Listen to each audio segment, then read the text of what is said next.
भाजपा ने मुख्यमंत्री सुखविंदर सिंह सुक्खू की सरकार के अब तक लिए गए फैसलों को हाईकोर्ट में चुनौती दी है। हाईकोर्ट में दायर याचिका में आरोप लगाया गया है कि पूर्व कैबिनेट के फैसलों को प्रशासनिक आदेश से निरस्त नहीं किया जा सकता है।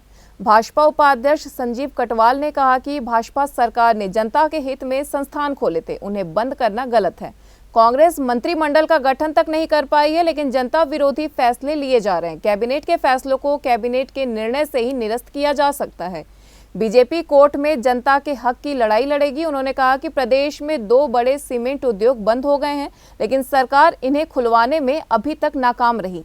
जनता के मुद्दों को दरकिनार कर जनता के हित में लिए गए फैसलों को बदला जा रहा है। सीमेंट उद्योग बंद होने से हजारों लोगों के सामने रोजगार का संकट खड़ा हो गया है। सरकार को जल्द अडानी से बात कर मामला सुलझाना चाहिए।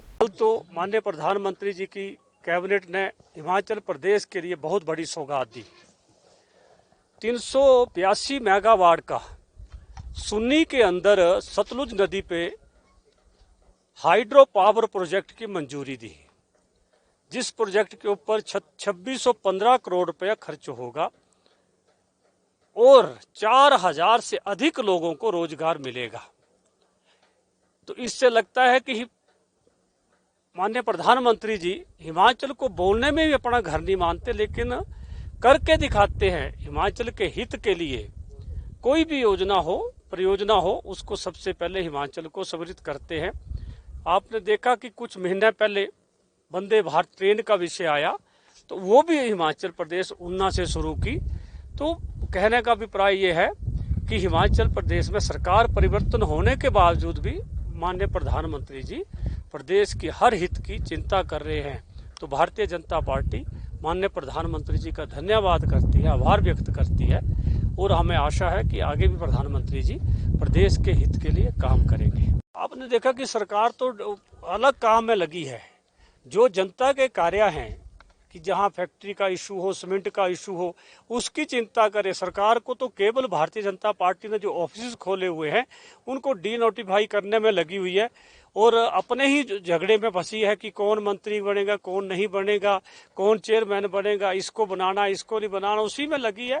जो सरकार को चाहिए कि तुरंत जो इतने हमारे परिवार हैं, यहाँ पर 10-15 हज़ार के लगभग जो ट्रक ऑपरेटर हैं, वो 40-50 हज़ार के लगभग लोग इसमें आते हैं, उनको देखे, उनकी चिंता करे और सरकार को चाहिए कि अदानी ग्रुप से बात करे और तुरंत इसका समाधान करे। भारतीय जनता पार्टी इन ट्रक ऑपरेटरों के साथ कंधे से कंधा मिला के खड़ी है। हमारे पिछले सरकार के अंदर, रजीम के अंदर कोई भी ऐसी घटना नहीं हुई, लेकिन हम तो कांग्रेस सरकार से जब सत्ता आई है बनते ही ये एक नया बखेड़ा शुरू कर दिया है। तो हम तो यही निवेदन करते हैं कि इसको सॉर्ट आउट करे और लोगों के हितों की रक्षा करे।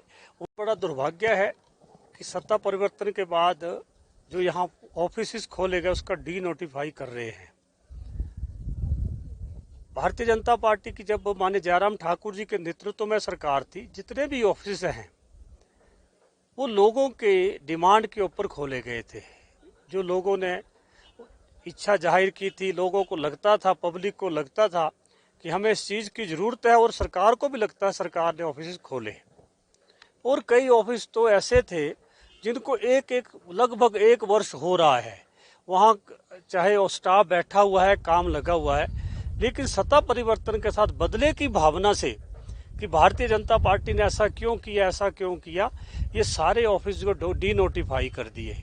तो कई बार ऐसा लगता है कि सरकार ही डी नोटिफाई है। तो मैं तो माननीय मुख्यमंत्री से निवेदन करता हूं कि वो अपनी कैबिनेट बनाएं, कैबिनेट बनाने के बाद अगला काम करें। वो उनका ये कि काम है वो कैबिनेट की चिंता छोड़ के केवल ऑफिसों को डी नोटिफाई करना, यही काम लगा हुआ है।